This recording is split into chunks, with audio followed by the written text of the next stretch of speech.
Ayan, sa ngayon guys, ang ituturo ko naman sa inyo kung paano gumawa ng ganito. Okay, improvise natin na water dispenser para sa ating mga manukan. So ito, makikita nyo, bao lang at saka 1.5. So environment friendly to. Ating ko ano. So makikita nyo, hindi naman siya tumatapon. Ayan. So ayun naman yung nabili natin mga Rhode Island Red. So pan 3 days na nila dito sa atin ngayon. So turuan ko kayo paano gumawa. Let's go! Ayan. So ngayon guys, pakita lang natin yung mga gagamitin natin. Syempre yung ating bao, panali, ating goma, yung plastic bottle, gunteng. Syempre drill.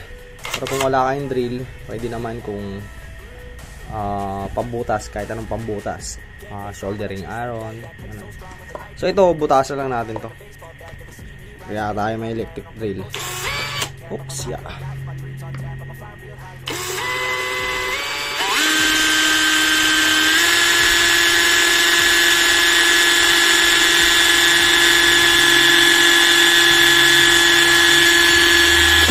Oops, yeah. Okay, parang maliit yung ating butas. So, lakihan natin to.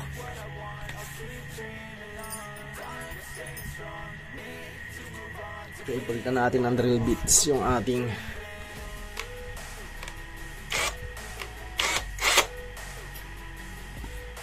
lakihan natin ng konti.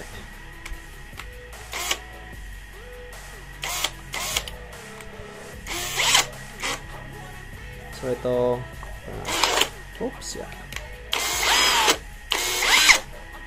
So yun.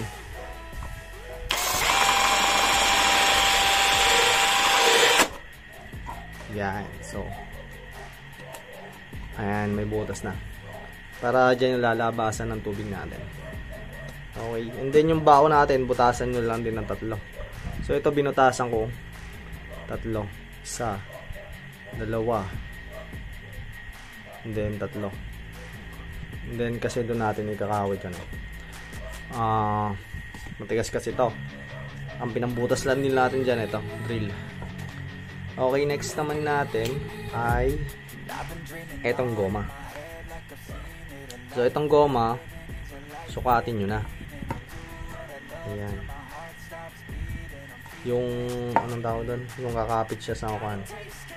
Kahit di ganun kahigpit, basta make sure na kakapit siya. Tapos tanggalin lang natin. At least may palatandaan na tayo kung asang gawin yung tatalian natin. So ito, itong hawak-hawak ko na to. Ito yung part na tatalian natin.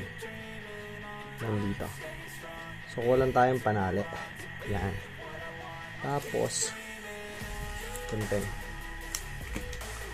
Gagawin lang natin ay tatalian natin syempre.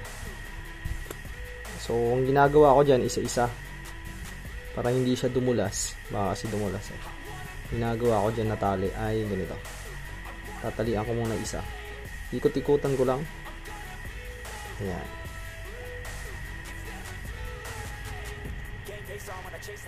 Tapos pagkatapos naman yan, ito naman isa. Ayan. Tapos ko sila pagsasamahin ngayon. Ayan. Pagkatapos kong maikutan, ayan, sasamahin ko na siya.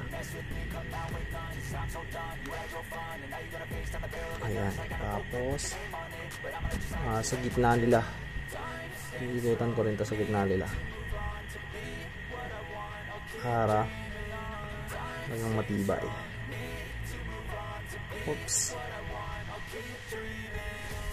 Tapos bubuhol na lang natin. Pagkatapos, so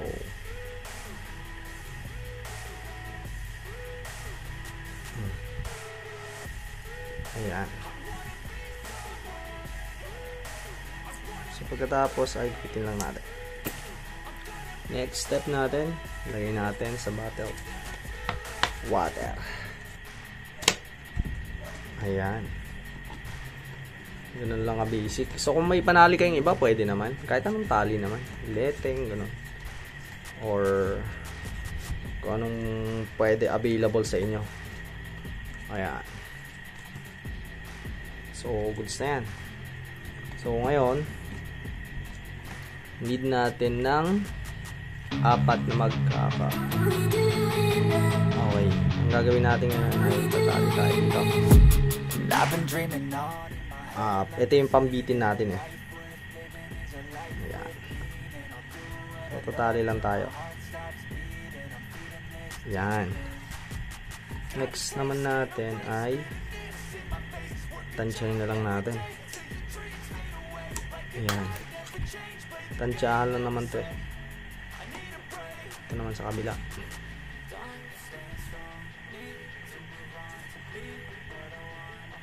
Yun lang tayo gumawa ng madali lang to. Ayan, kumbaga pang sabit kasi to eh. Okay, next naman ito tayo sa magdali.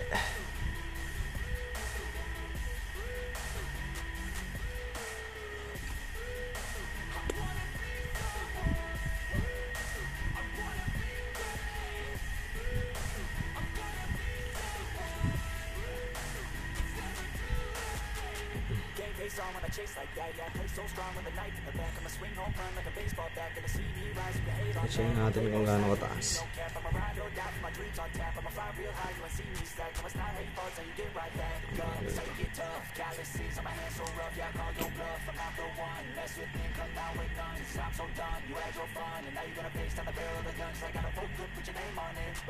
Okay lang kahit di pantay na pantay.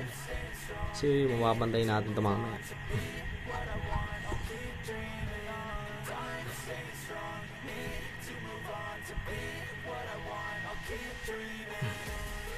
So yan. So ito yung sabitan niya. Ayan. So ang gagawin natin dito, ikutin lang natin para magpantay silang dalawa. So ikutin ko lang ha. Ayan.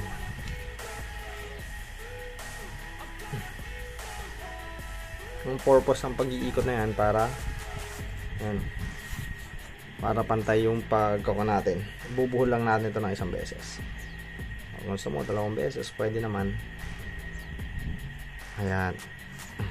So dito natin isasabit mamaya yung ating tali. So after nyan, ito naman ang lalagyan natin ng tali, yung bao.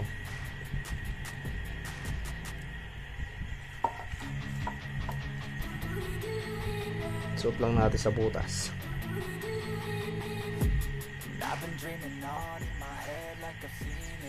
Kahit anong tali nga pala po pwede nyo gamitin. So kung ginamit ko lang ay yung tali ng panahin ng sako. Matibay naman to eh. So tatansyahin lang natin kung gaano kahaba. So gupit ako ng 3 ganito kahaba. 2. Then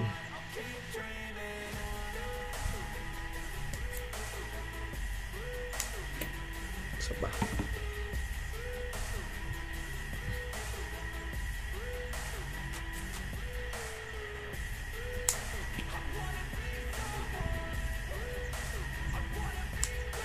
Yan.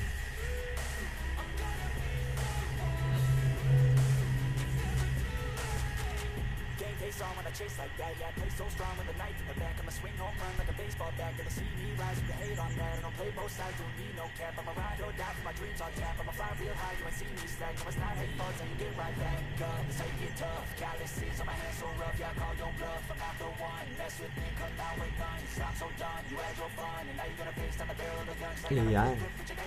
So next naman natin dyan ay syempre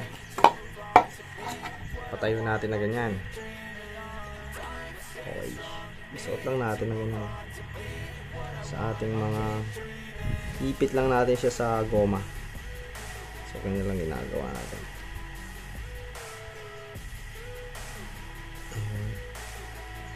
Ipit ko lang siya sa goma. Yan. Isa lang silang iipit sa goma.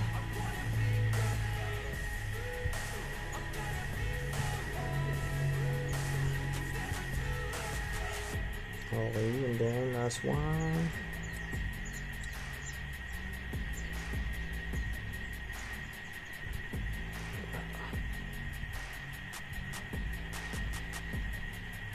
Okay. So ngayon, pagkatapos nyan, talokbong lang natin na yun. Tapos,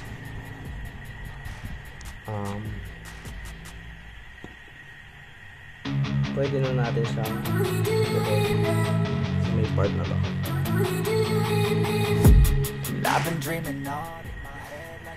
Yun. Tapos ito.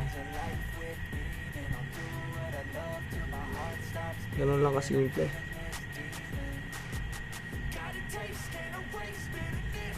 Yun. Tapos yung isa.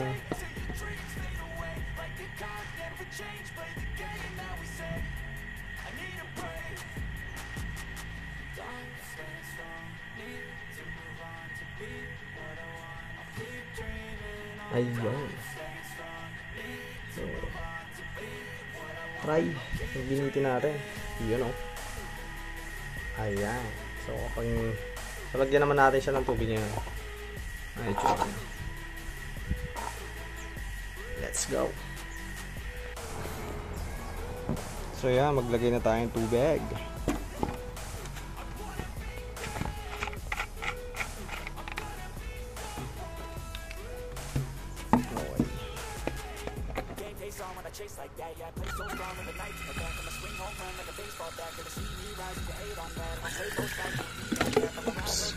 Naligo na rin pati yung baho natin.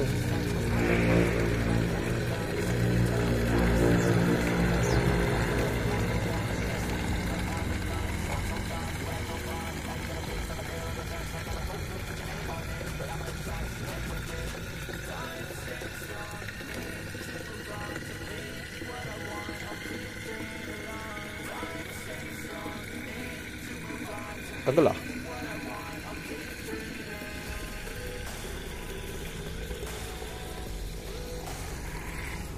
Okay. So, takpan lang natin yan.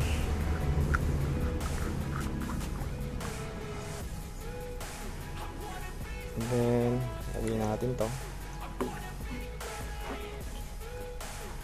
Then, ito, adjust natin to. Baba lang natin. Iyan. So, ganun lang. Pag mag-refill. Ganun lang siya kasimple. So, pwede na natin siyang baliktarin. Oops. Yan. Ayan. Ano kung makikita nyo, nagre-refill na siya. So, kapag na-reach niya na yung kanya na yun, butas, hihinto na yan. Ayan o. Diba. So, lagyan lang natin tali itong bandang taas na to. Dito sa may kamay ko. Let's go. So, ito na yung ating ginawa.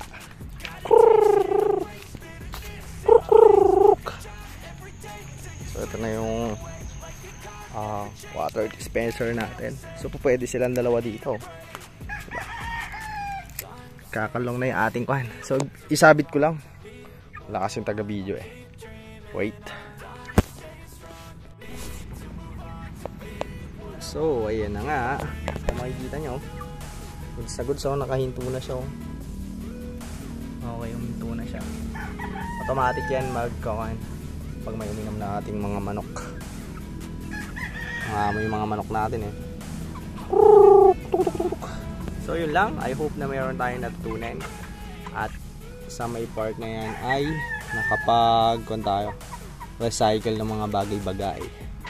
Diba, kaysa nakatambak lang mga ganito natin. So, makapakinabangan pa pala.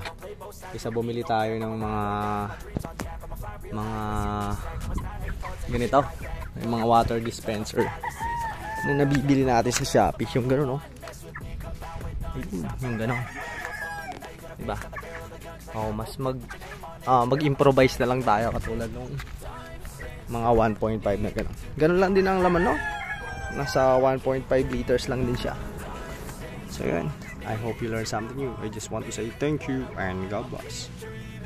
Bye bye. Barnak.